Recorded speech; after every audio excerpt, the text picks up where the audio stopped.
6h03, está aqui já na ponta da linha conosco em áudio e vídeo o doutor Jorge Amado. A gente está abrindo aqui o nosso plantão médico Bandeirantes de hoje com o pneumologista doutor Jorge Amado, conectado em áudio e vídeo. Como vai, doutor? Bom dia, seja muito bem-vindo, hein? Muito bom dia, é uma satisfação enorme estar aqui com vocês para a gente conversar sobre um tema tão relevante para a sociedade, né? Que é a pneumonia. É importante mesmo, né? Eu sempre gosto de abrir esse quadro aqui para a gente esclarecer todas as dúvidas, né? Atender aqui os nossos ouvintes, responder aqui todas as demandas que nos chegam e também para a gente conseguir esclarecer um pouquinho mais, falar de prevenção, de tratamento, não é? E prestar serviço, não é? Antes, doutor, eu preciso aqui matar uma curiosidade, se o senhor me permite. Esse nome, Jorge Amado, é uma homenagem ao grande poeta, escritor, um dos autores mais conhecidos do Brasil? Não. Na verdade, o escritor Jorge Amado, ele tem um parentesco com meu avô, então ainda é da família. Infelizmente, não tive a satisfação de conhecê-lo em vida, né? Mas é da família. Digamos que ele era primo segundo, salvo engano, do meu avô paterno. Que legal, que bacana, doutor. Muito interessante. Fiquei curioso aí de saber, mas tá aí, né? Já matamos aí a curiosidade, não é? Bom, olha só, a gente vai falar agora sobre pneumonia, não é? Eu queria começar perguntando então, doutor, se toda infecção pulmonar é uma pneumonia. Não necessariamente, Danilo. A pneumonia é um processo inflamatório e infeccioso agudo do tecido pulmonar, mas ela pode haver uma infecção mais a nível de árvore brônquica, que não chegou a acometer o tecido pulmonar, o que a gente chama de uma bronquite aguda ou traqueobronquite. Então, não necessariamente toda infecção do trato respiratório inferior vai ser uma pneumonia. Mas é bom lembrar que, geralmente, essa infecção, que não é pneumonia, tipo uma infecção no brônquio, pode evoluir para uma pneumonia. Digamos que a pneumonia seria o estágio mais grave, menos desejado de uma infecção do trato respiratório inferior. Mas então, como definição, a pneumonia é? É um processo inflamatório agudo, né, causado por um agente agressor, seja ele uma bactéria, um fungo ou algum outro germe que está causando ali no tecido pulmonar, né? Então, aquele tecido pulmonar fica muito inflamado, com muita produção de muco, e ela vai se alastrando conforme não seja feito o tratamento. A gente vai falar sobre os tipos, né, de pneumonia, explicar tudo Sim. aqui direitinho, mas muita gente fala brincando, ou não, doutor, vai sair na Hum. friagem, vai pegar um resfriado, uma pneumonia, não é? Então a pneumonia, ela tem várias causas, como você colocou aqui, não é? Mas tem alguma que seja assim mais característica, mais importante, as causas da pneumonia? A bactéria, porque na verdade a pneumonia mais comum é a pneumonia bacteriana, né, que Bacteriana. é a mais grave, né, e a bactéria mais comumente encontrada é a pneumocócica, né, é o pneumococo. Essa é a bactéria mais comum, é a bactéria que mais afeta o trato respiratório inferior, causando a pneumonia. E geralmente a pessoa tem um contato com a bactéria, né? E aí começam a aparecer os sintomas. Inicialmente, sintomas inespecíficos, e conforme o processo vai se evoluindo, né, ele vai se tornando mais localizado no aparelho respiratório, em termos de sintomas, que a gente vai comentar daqui a pouquinho maiores detalhes. Mas Mas, assim, essa história de a pneumonia vem numa gripe maltratada, então começa com uma gripe, é comum, sim. É comum você adquirir uma infecção inicialmente viral, até de trato respiratório superior, né, não cuidar adequadamente e aquele processo abrir as portas para a bactéria penetrar e desenvolver a pneumonia. Então, essa história, a pneumonia é decorrente de uma gripe maltratada? Sim, é possível e é comum isso. Mas, doutor, a gente precisa também ficar em alerta porque pode ser transmitido de pessoa para pessoa, não? Sim, com certeza. Transmissão de via aérea, né? Gotículas, saliva, falar muito próximo, né? A transmissão principal dessa bactéria, né, é por via aérea. Por isso que recomenda-se que o paciente que esteja com pneumonia, ela não tem uma transmissão tão fácil quanto o vírus da gripe, por exemplo, ou o vírus da Covid. Mas há sim a possibilidade de transmissão, por via aérea principalmente. A tosse, né? Falando um pouco dos sintomas, né?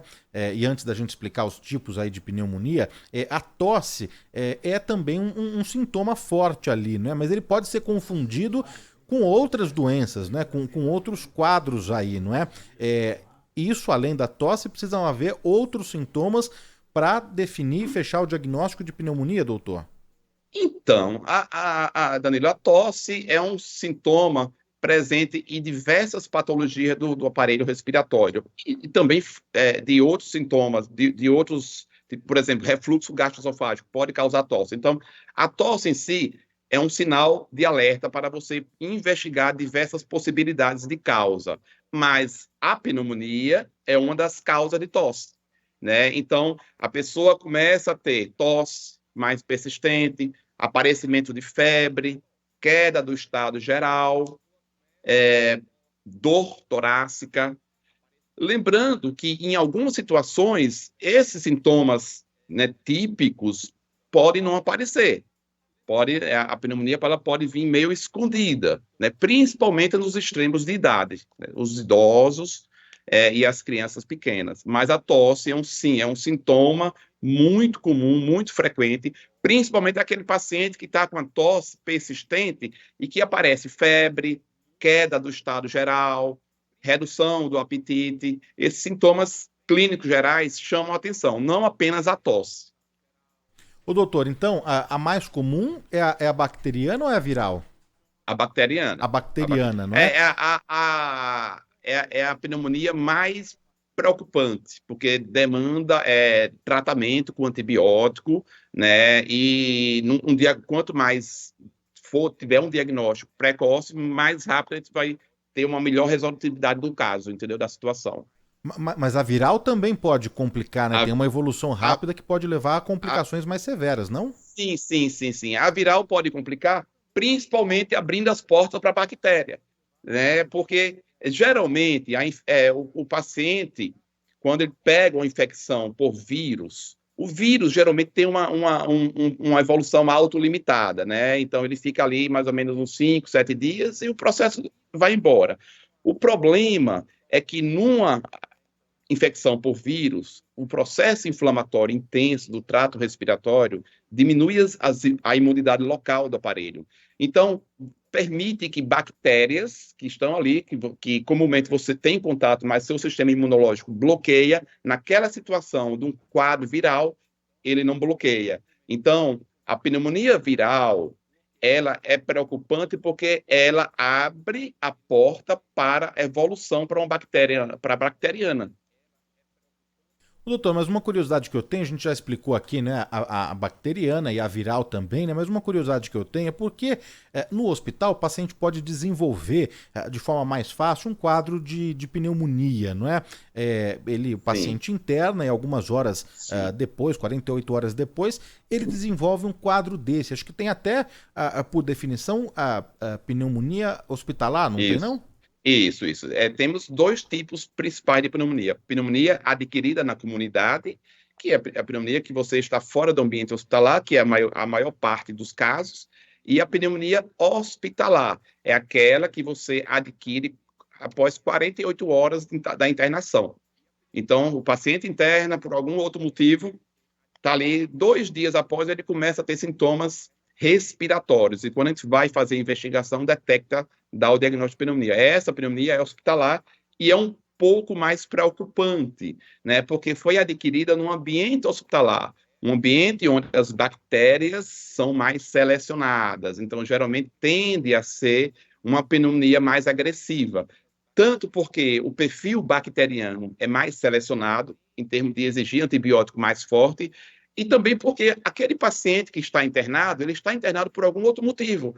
E, geralmente, o paciente internado ele está com a imunidade baixa, né? Até pelo motivo que está internado ali. Então, a pneumonia hospitalar, ela é mais preocupante e geralmente a gente trata com antibióticos, né, de forma endovenosa e de amplo espectro de ação. Cida Luzumira está participando aqui com a gente no WhatsApp, já está mandando perguntas, o pessoal do nosso chat do YouTube também, Francisco Ferreira de Oliveira, o Laureano Arantes Neto, a Maria de Lourdes Tozelli, Grimaldo da Silva, Miguel Aguilera, quem mais? A Fátima Mendonça, Milton Goya, Ana Maria Moraes está ouvindo a gente na praia, o Júlio Pinheiro de Matos, José Luiz do Nascimento, Hélio Aldevino, Tiago Amado, já estão chegando aqui várias perguntas, não é? A Cida Luzumira quer saber o seguinte: a pneumonia causada pela Covid é diferente, doutor? A pneumonia, que a gente chama de pneumonia causada pelo Covid, na verdade é um processo inflamatório no tecido pulmonar causado pela infecção viral. O que aconteceu lá né, em 2020, 2021, que a gente tratou demais esses casos, o COVID ele tem um alto poder de causar inflamação no tecido pulmonar. E aí ele inflama bem difusamente, e o mesmo raciocínio para qualquer infecção viral. Ele abrir as portas para as bactérias penetrarem e evoluir para uma infecção bacteriana. Então, no COVID, teve esse mesmo raciocínio, que sempre há esse raciocínio, né? Infecção viral seguida de infecção bacteriana. O problema é que o danado do vírus do COVID, ele é extremamente agressivo e ele provoca um processo inflamatório muito intenso, não só no pulmão, né? O indivíduo fica completamente debilitado. Graças a Deus, a gente não está vendo mais esse tipo de situação após o surgimento das vacinas. O José Luiz do Nascimento, de Mongaguá, pergunta o seguinte: quem tem imunidade muito baixa, como eu, por problema hepático, corre um risco maior de pegar a pneumonia? Sim, sim. São aqueles fatores de riscos, né, para a pessoa adquirir a pneumonia. E aí vai pacientes idosos, pacientes acamados, pacientes com doenças que comprometem o sistema imunológico, pacientes que fazem uso de imunossupressores ou corticoides por longa data. Esse paciente aí o ouvinte tem problema hepático, possivelmente ele faz tratamento para esse fígado que diminui a imunidade dele. Então, esses pacientes imunologicamente mais frágeis, eles são mais susceptíveis, sim, à aquisição da pneumonia. E são esses pacientes que a gente trabalha bem em esquema de vacinação, né, para aumentar as defesas contra a infecção pelo pneumococo. E essa é uma pergunta aqui do Milton Goya. Doutor, existe vacina contra a pneumonia? Existe tanto, a criança recebe tanto obrigatoriamente no calendário oficial do Ministério da Saúde, que é a vacina VCP-10, com 10 sorotipos, e tem a 13, a 15 agora e a 23. E tem outras vacinas que a gente pode dar, inclusive, em clínicas particulares ou nos centros de imunização do governo. Só que essas outras vacinas precisam, geralmente, de um encaminhamento do profissional, porque elas são dedicadas às pessoas que têm alguma doença crônica que vá predispor à pneumonia. Então, tem sim vacinação contra a pneumonia, né? E o incrível, Danilo, é que muita gente não sabe disso. Né? Aqui no consultório da pneumologia, quando eu prescrevo, doutor, eu não sabia que tinha vacina para pneumonia. Tem vacina para pneumonia e deve ser encorajado o uso. Sim, a vacinação. Ela está no Sistema Único de Saúde, né? Está no Sistema Único de Saúde.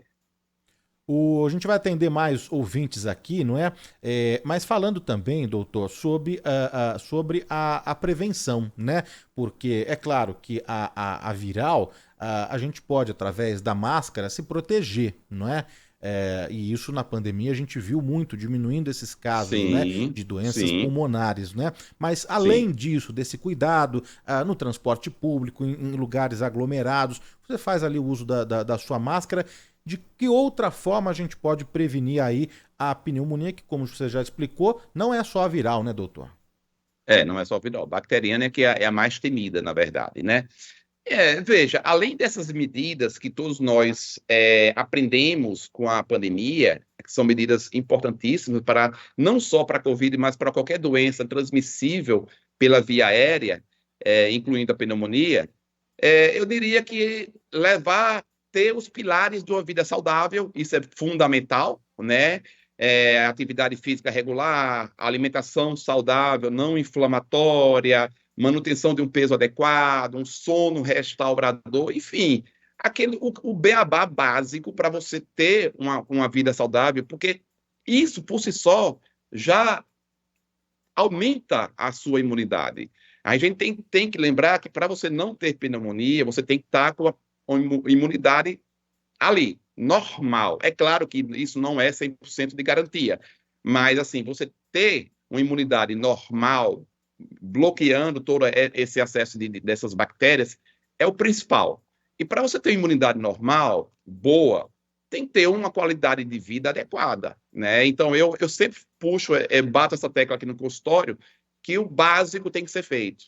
Basta fazer o básico. E, claro, aí entra essas medidas que a gente aprendeu aí na pandemia, né? Lavar as mãos, uso de máscaras em situações de exposição, evitar aglomerações, a vacinação, voltamos aqui à vacinação, tudo isso aumenta a sua resistência e diminui a possibilidade de adquirir pneumonia. E também muito o ambiente em que vive, né? Tem uma pergunta Sim. aqui do nosso ouvinte, o Hélio Aldevino, de Juquitiba. Ele diz que o amigo dele, o amigo dele que mora em Juquitiba, diz que a esposa contraiu pneumonia e que ela queimava muito papelão para espantar pernilongos. E ele pergunta aqui se isso é possível, né? Se agravou o Sim, quadro dela por conta sim. dessa fumaça. E aí eu estendo a pergunta do Hélio para outros tipos de cigarro, de queimada, de poluição. Tudo isso contribui, não, doutor? Sim, com certeza, né? Dentro dessas medidas que eu falei, dos pilares de uma vida saudável, entra aí não fumar, né? Evitar cigarro industrializado, evitar o cigarro eletrônico, que agora está uma moda, Sim. né? E agride o aparelho respiratório tão quanto o cigarro convencional. E, claro, qualquer queima de produto, de biomassa, pode agredir o aparelho respiratório, né? Porque provoca esse tipo de situação que o seguidor comentou aí. Ele inalou, né, a fumaça, isso provocou um processo inflamatório agudo e diminuiu as defesas locais do aparelho respiratório. E aí predispôs, sim, a penetração da bactéria e ela encontra facilidade de se instalar. Só abrir um parêntese, essa questão da bactéria é interessante, porque assim, nós todos temos contatos no dia a dia com bactérias. A diferença é que nosso exército, nosso sistema imunológico está ativo ali e bloqueia a penetração. Então, isso que a gente tem que manter, esse exército estar sempre ativo ali para bloquear a penetração e a evolução dessas bactérias que nós todos temos contato no dia a dia. Estamos conversando aqui na Rádio Bandeirantes com o Dr. Jorge Amado, que é pneumologista. No tema do Plantão Médico Bandeirantes de hoje é pneumonia. Tem muitos ouvintes aqui participando conosco. A gente vai colocar aqui mais um áudio do ouvinte Bandeirantes. Vamos lá. Bom dia, Danilo. Tudo bem? Aqui é a Roberta de Embu-Guaçu. Eu tive várias pneumonias seguidas, né? Quando pequena também fiquei muito internada, tenho asma. Não uso a bombinha porque eu não gosto da bombinha. Mas a última pneumonia que eu tive, o médico falou assim para mim, tem 15 anos. Ele falou assim, se você tiver pneumonia outra vez, você não vai sobreviver. Eu tive 3 recaídas, diz que é pior, né? Só que assim, eu sofro muito de falta de ar. Não sei se é porque meu pulmão ficou debilitado ou se é porque eu não uso a bombinha porque eu sou asmática, mas eu não gosto mesmo. Acho que ela prejudica o coração. Um abraço. E aí, doutor? Então, vamos lá. Ela tocou num assunto muito importante, asma. Então, pelo que eu vi, ela é uma paciente asmática, né, e que não faz o tratamento de forma adequada. Asma, o que é asma? A asma é uma doença crônica inflamatória das vias aéreas inferiores, dos brônquios. O paciente asmático não tratado adequadamente, ele vive inflamado, ele vive com brônquio inflamado e reduzindo o calibre. E aí vem os sintomas do dia a dia. E se esse asmático, que no caso dessa senhora, não faz adequadamente o tratamento por preconceito, que aí eu posso até comentar sobre essa questão do coração, ela vai estar sendo sempre predisposta à infecção. Então, a asma não controlada é um fator de risco para a aquisição de pneumonia. Então, se ela continuar não tratando adequadamente a asma dela, não desinflamando essa via respiratória inferior, ela vai continuar tendo a possibilidade de adquirir mais pneumonia. Ô, doutor, mas entendeu? Sim. Sim. Não, mas é que muita gente está perguntando, falando justamente sobre o uso das bombinhas, né? O Laureano Arantes Neto quer saber aqui sobre as bombinhas, mas, bom, a gente está aqui aprendendo, né, doutor? A bombinha Claro. é no tratamento da asma. Vamos lá. O que é a chamada bombinha, né? Deixa eu pegar uma aqui para, não sei se consegue ver, aqui é um dos inaladores, né? Então, a bombinha é um termo leigo para o inalador. O inalador é um dispositivo, é apenas um dispositivo que vai colocar o medicamento em spray ou pó, a depender do tipo, na sua via aérea inferior. A bombinha, ela pode ter diversos tipos de medicamentos ali dentro, né? Então, o que acontece? Acontece às vezes que o paciente ele não trata adequadamente a asma usando a bombinha adequada. Aí o que acontece? Ele vive com sintomas e ele vive recorrendo à bombinha do salbutamol, que é um broncodilatador. E o salbutamol, realmente, ele traz alguns efeitos colaterais a nível de coração, acelera um pouquinho o coração após o uso, dá taquicardia, tremores. Só que assim, não é recomendado se usar somente o salbutamol para tratar a asma. Salbutamol é uma droga de emergência, né? Você tem que usar a bombinha com anti-inflamatório, com os corticoides inalatórios.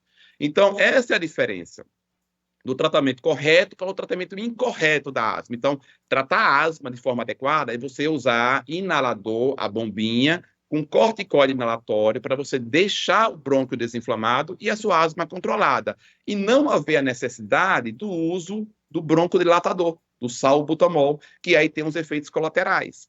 Mas não há contraindicação, não é um medicamento inseguro com relação à parte cardíaca, de forma nenhuma.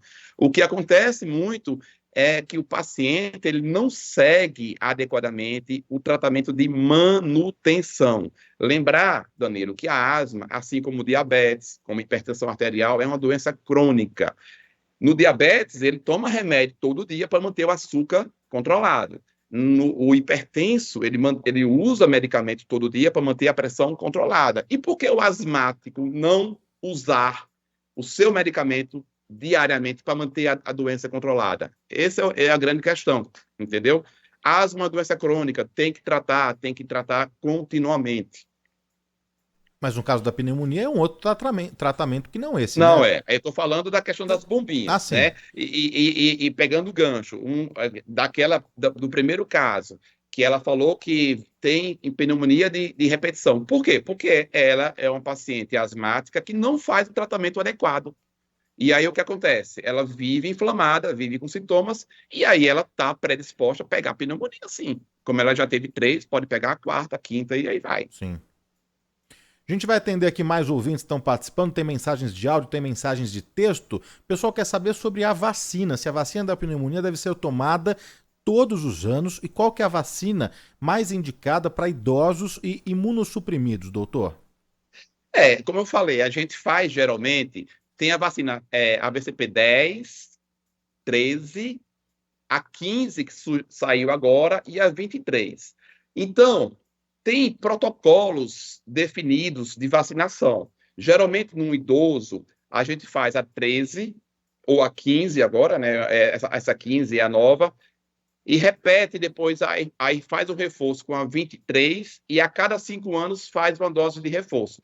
Então, Danilo, tem vários protocolos, a depender da Sociedade Brasileira de Imunização, a Sociedade de Infecto, a Sociedade de Pneumologia, que seguem protocolos diferentes.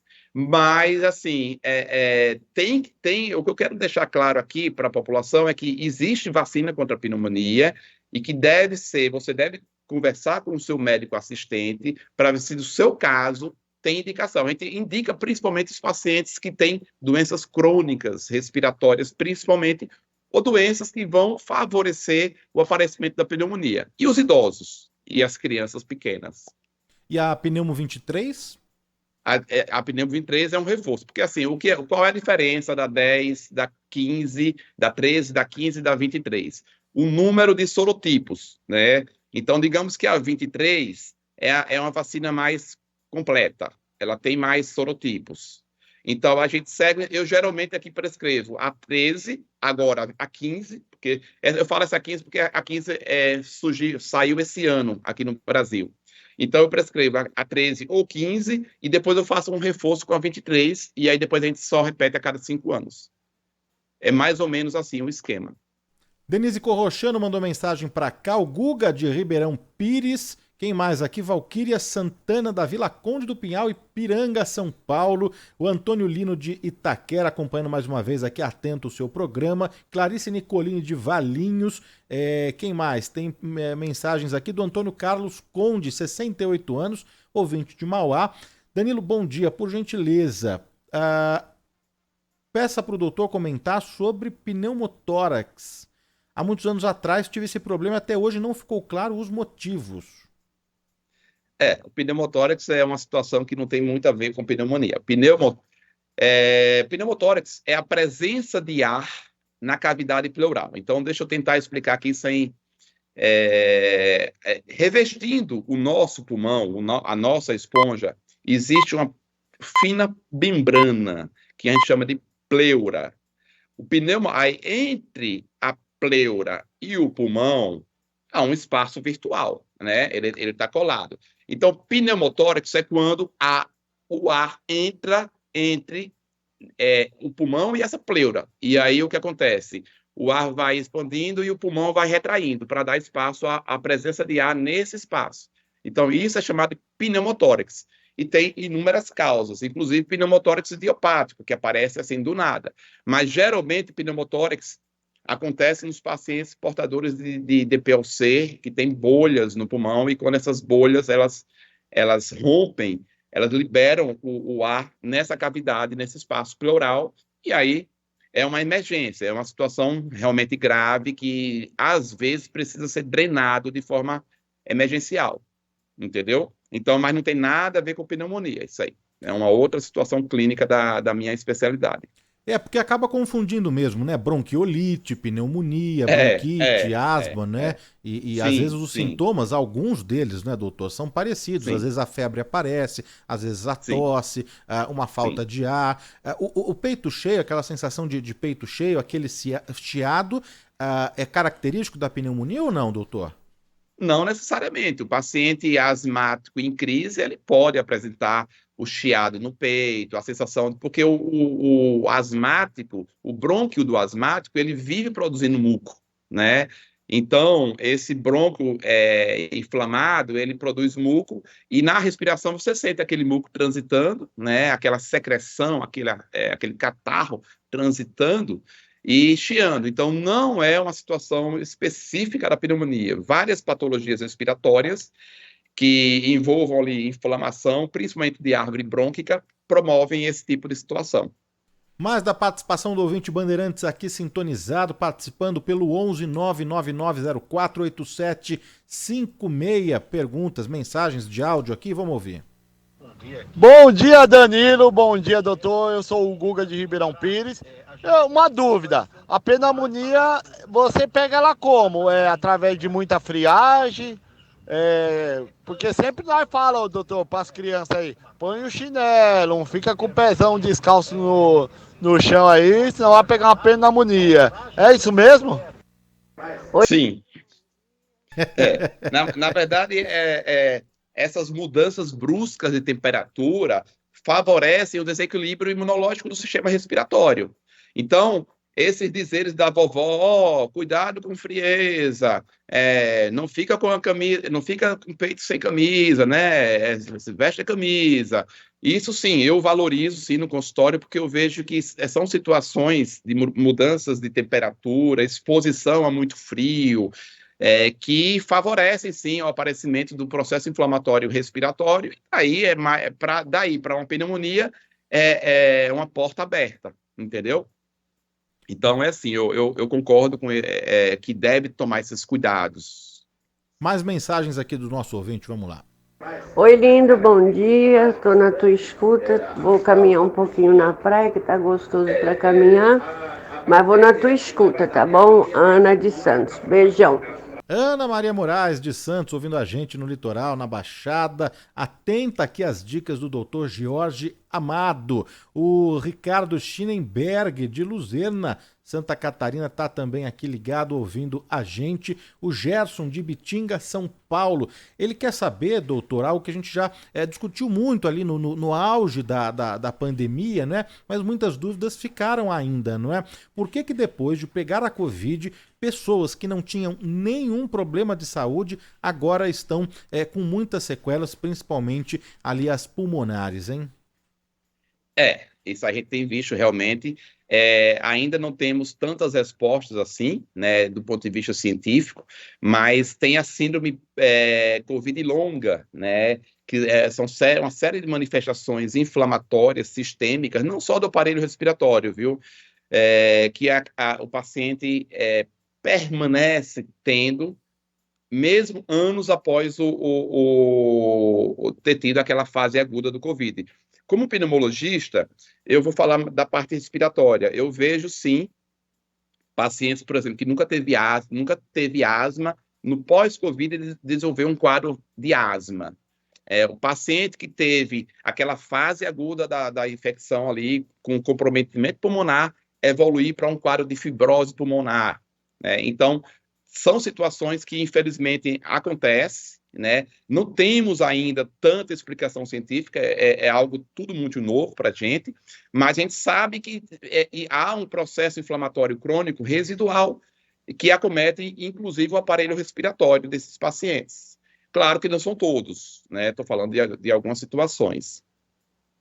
Maria Gomes participando de Maringá. Que legal, acompanhando a gente, diz que amanheceu muito frio. O Carlos Henrique Figueiredo também está aqui na escuta, José Mauro Ramos, Robson Medeiros, Jaime de Lanzi, Heleno Souza, Francisca Dias, essa aqui é a turma do Facebook, a Raquel Forte, Marcos Marinho, Dirce dos Santos, Aldélia Vido, a Ana Maria Bonacorsi, o Videira Auriluce, a Loreta Bellini também participando aqui, e tem mais mensagens, muitas perguntas, muitas dúvidas aqui, vamos lá. Olá, bom dia, não sei se eu vou poder falar o que eu vou falar aqui. Sei que aí é um médico, ele entende, né? Eu sofri com asma dos 10 anos até os 18. Hoje eu tenho 53. O melhor remédio para se curar asma se chama mel de abelha puro, manteiga de garrafa, mastruz e a casca do jatobá. Tem 30 e poucos anos que eu não sinto. Meu filho nasceu, quando nasceu ele teve o mesmo problema. Fizemos esse remédio, nós demos o remédio para ele sentiu, ele tinha 4 anos, hoje ele tem 16. Toma gelado, sai na chuva e ele tá com 12 anos que não sente mais nada, graças a Deus. Então é aquela história, né? Cientificamente, porque assim, nós médicos seguimos os protocolos, seguimos os guidelines com base na ciência, tá certo? Cientificamente, não teria como explicar o que foi que aconteceu aí nesse caso, que curou com mastruz, enfim, eu não sou contra a fitoterapia, pelo contrário, eu acho que a fitoterapia tem seu lugar e tudo que vier a agregar é adequado. Mas, assim, não tem como explicar, do ponto de vista científico, o que foi que aconteceu nessa situação, né? Lembrar o seguinte, que é muito comum o paciente asmático passar por períodos de remissão da doença, né? Ou seja, o paciente teve lá na adolescência e, naturalmente, a doença entra em remissão. Ela fica ali controlada por anos e anos e lá adiante ela volta a manifestar, a depender dos gatilhos, da exposição que a pessoa tem no seu dia a dia. Mas eu não teria como explicar o que foi que aconteceu nessa situação, porque cientificamente não tem como a gente explicar esse tipo de tratamento. Bom dia, Danilo. Vera de Santos. Ligadíssima no programa. Um abraço.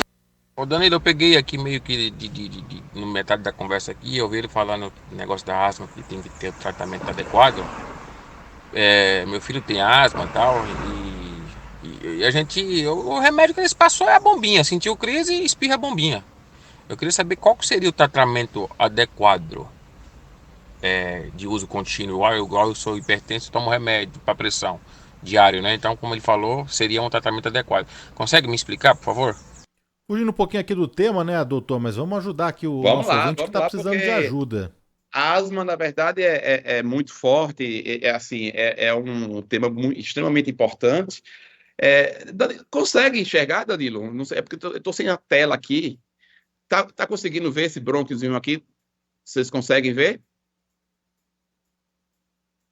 Alô, Danilo? Sim, perfeitamente. Tô te vendo aqui, doutor. Pronto.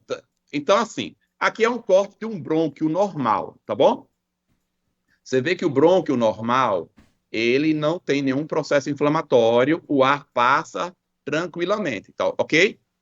É porque eu tô sem vídeo aqui, só tô com o áudio seu. Não, para quem tá acompanhando pelo YouTube, tá perfeito. Para quem tá no dial, é uma espécie de um cilindro, né? A gente precisa ajudar aqui a trazer imagem para o rádio, né, doutor? É um cilindro que não tem nenhuma obstrução, não é isso? Isso. Então, imagine agora esse cilindro, que é um brônquio, viver inflamado. Essa inflamação dessa mucosa, ele ocasiona isso aqui, ó. Ele ocasiona um estreitamento desse cilindro. Então, o asmático não tratado, ele vive praticamente assim. Uma pessoa normal, um asmático não tratado. Esse estreitamento desse cilindro é causado pelo processo inflamatório dessa região, do brônquio. E como é que você vai fazer o tratamento de manutenção? O tratamento de manutenção é você usar, claro, dentro de um protocolo, dentro de um acompanhamento pneumológico, uma orientação certinho, o tratamento diariamente para você desinflamar esse cilindro e fazer ele voltar a ficar assim. Para no dia a dia você não ter sintomas de falta de ar, de chiado no peito, de tosse. E como é que é feito? Que tratamento é esse? É o uso diário do medicamento inalatório com corticoide. Aí tem inúmeros no mercado, tá certo? Você fazendo isso, tratando direitinho e mantendo esse brônquio desinflamado, você recupera a sua função pulmonar, recupera a qualidade respiratória do dia a dia e não vai ter o fechamento do brônquio, que é esse aqui que provoca o sintoma. E aí ele falou aí, eu uso bombinha na hora da crise. Por quê? O que acontece? Ele não faz esse tratamento, ele vive assim, ele vai lá, usa o medicamento para dilatar, dilata por 6 horas, depois fecha novamente. Por quê? Porque a causa do fechamento não foi tratada. Então, usar medicamento de aerolin, salbutamol, não é a melhor forma de tratar, tá certo? Aí você só está dilatando por algumas horas, depois ele fecha. Então, por isso que eu digo, asma, por ser uma doença crônica, tem que haver um tratamento de manutenção. Doutor, eu vou ter que usar medicamento o resto da vida? Cada caso é um caso. Aí vai depender do acompanhamento com o pneumologista. Né? Tem paciente que a gente utiliza durante alguns meses, ele melhora muito bem, a gente reduz a dose, vai acompanhando. Tem pacientes que a gente tira o medicamento por um período, entendeu? Isso vai muito do controle da doença e de cada caso. Estamos conversando aqui na Rádio Bandeirantes com o Dr. Jorge Amado, pneumologista. O tema de hoje do programa do Plantão Médico Bandeirantes é pneumologia. A gente tentando ajudar aí os nossos ouvintes a esclarecer, não é? Todas as dúvidas. A Fátima Aquino do Nascimento tá ligadinha, tá na escuta. Quem tá na escuta também é o Sérgio Silveiro, Campos Filho, Marcelo Silva, Patrícia Tomazini, Nelly Melo, Ivaldo Lucena, Marina Queiroz, Jorge Camargo, Roberto Félix, Elisete Lisa, o Vivaldo Junqueira, muito bom programa, bela entrevista com o Dr. Jorge. O Miguel Aguilera falando aqui no chat, algo que o doutor já trouxe aqui na entrevista, não existe ex-asmático. A Lara Cristine também pergunta se que quem tem pneumonia pode ter novamente. O doutor também já trouxe essa informação, que sim, né? 2, 3, 4, 5 vezes, Pode. né, doutor? Com certeza. E tem situações que predispõem à reinfecção, como eu já falei. Por exemplo, uma asma maltratada, um paciente que tem bronquiectasias, que é um outro tipo de doença pulmonar crônica, né? Aquele paciente que teve tuberculose lá atrás e a tuberculose deixou sequelas no pulmão. Aquela área sequelada é uma área mais frágil e que pode recorrentemente gerar pneumonia. Então, pode sim, tem situações que aumentam essa possibilidade de recorrência da pneumonia. Lúcia Maria Messina da Vila Mariana, maravilhoso programa do Dr. Jorge, bastante claro e didático, adorando aqui a entrevista. Quem pegou ali do meio, né, não acompanhou desde o início, a gente sempre reforça, sempre lembra aqui que a entrevista na íntegra fica disponível no canal do YouTube da Rádio Bandeirantes, youtube.com/Rádio Bandeirantes Oficial. Só clicar em playlist, achar lá o do bom e do melhor, você vai encontrar o recorte, a entrevista na íntegra do Dr. Jorge Amado. Aqueles que preferem só o áudio, no Spotify, Deezer, TuneIn, Apple Podcast, digita lá no Spotify, no TuneIn, no Apple Podcast, do bom e do melhor, você vai encontrar também a entrevista na íntegra, todas essas dicas, essas informações importantes que o Dr. Jorge Amado, pneumologista, está passando para a gente. Doutor, a gente fala muito, não é, sobre os grupos de risco, não é? Mas não só são só os idosos, né, que sofrem mais com a pneumonia, né? Tem casos em crianças também, não? Sim, sim. A pneumonia é uma doença infecciosa que mais mata a criança, que mais acomete criança, né? A criança, porque a criança, assim como o idoso, o sistema imunológico ainda está em formação, né? Então, a pneumonia numa criança é uma infecção extremamente grave e que acontece corriqueiramente, né? Por isso que a gente trabalha aí, né, principalmente as crianças que têm alguma doença respiratória, né, as crianças com asmas, com rinossinusites, com adenoide hipertrofiada, enfim, alguma patologia respiratória, tanto do trato respiratório superior quanto inferior, que predispõe a criança viver inflamada, e essa inflamação do aparelho respiratório predispõe à pneumonia. Então, acontece sim muito em criança, e a gente que trabalha no dia a dia também fazendo a parte pediátrica, da pneumopediatria, a gente vê muito isso. O Eduanir Vassal, hoje ele está em Borda da Mara, Minas Gerais, a trabalho. Está acompanhando a gente lá mesmo, a trabalho em Minas Gerais. Que bacana, um abraço para você, Eduanir Vassal. O doutor, ficou faltando a gente passar alguma informação, alguma dica? A gente falou um pouco ali das causas, dos sintomas, do tipo, né, bacteriana, viral, até da hospitalar a gente falou também. O tratamento, algo que você queira colocar aqui, doutor? Geralmente a pneumonia, vamos falar um pouco sobre tratamento, eu acho que a gente falou pouco sobre tratamento, né? Graças a Deus, a pneumonia é uma doença que tem cura e geralmente não deixa sequela, né? Agora, para você ter um resultado satisfatório no tratamento, tem que ter um diagnóstico o quanto mais precoce possível. E a grande maioria dos casos a gente trata em casa mesmo, né? O tratamento oficial da pneumonia bacteriana é antibiótico, né? A gente direciona antibiótico para aquele tipo de situação e medidas gerais, né? E paciente repousar, hidratar-se adequadamente, reforçar a alimentação, evitar esforço, tratar as comorbidades que estejam ali acontecendo, por exemplo, um asmático num quadro de pneumonia, geralmente a asma piora, ele fica com falta de ar, então reforça o tratamento da asma. Ou uma outra coisa que a gente esqueceu de falar aqui, a DPOC, né, paciente com enfisema, com bronquite crônica, já pega aquela patologia dos fumantes ou do ex-fumantes. Então, uma outra situação que favorece as pneumonias é o paciente portador de DPOC, né, os pacientes com enfisema pulmonar, com bronquite crônica, que são doenças decorrentes do uso do cigarro, o atual que lá atrás, né? Então, o tratamento da pneumonia geralmente é feito em casa, com antibiótico, medidas gerais e tratando as doenças, as comorbidades que né, porventura existam. Em algumas situações, a gente opta pelo internamento, né, principalmente paciente idoso, que teve, aí a gente utiliza alguns critérios clínicos, mas assim, principalmente paciente idoso que está com uma queda muito importante do estado geral, queda da oxigenação, aí nesses casos convém internar, pelo menos na parte, no período inicial do tratamento, até o paciente se reerguer clinicamente, depois a gente libera para casa. Mas geralmente é o tratamento em casa, com uso de antibiótico, medidas gerais, e tem ótima resposta, graças a Deus. Essas e outras dicas, o ouvinte também pode continuar ali acompanhando o Dr. Jorge Amado no Instagram.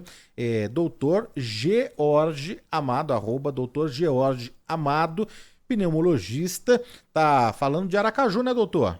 Isso, eu nasci, me criei aqui, fiz faculdade aqui na Federal e passei uns 6 anos aí em São Paulo, né? Fiz residência em doenças do aparelho respiratório, pneumologia, no Hospital do Servidor Público Estadual.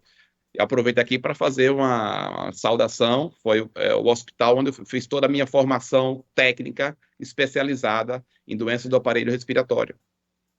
Então, vou convidar o ouvinte a continuar então acompanhando essas dicas em Dr. George Amado no Instagram. Doutor, obrigado, viu, por atender aqui a Rádio Bandeirantes, por explicar um pouquinho mais sobre a pneumonia, né, prestar serviço, tirar as dúvidas e atender toda a nossa audiência. Obrigado, viu, doutor? Eu que agradeço a oportunidade, estou disponível para debater outros temas. Temos aí a asma, DPOC, tem muito tema importante. Qualquer coisa, só entrar em contato comigo que estarei à disposição. Muito obrigado mesmo. Doutor, um bom final de semana, a gente se fala. Até. Um abraço. 10 horas.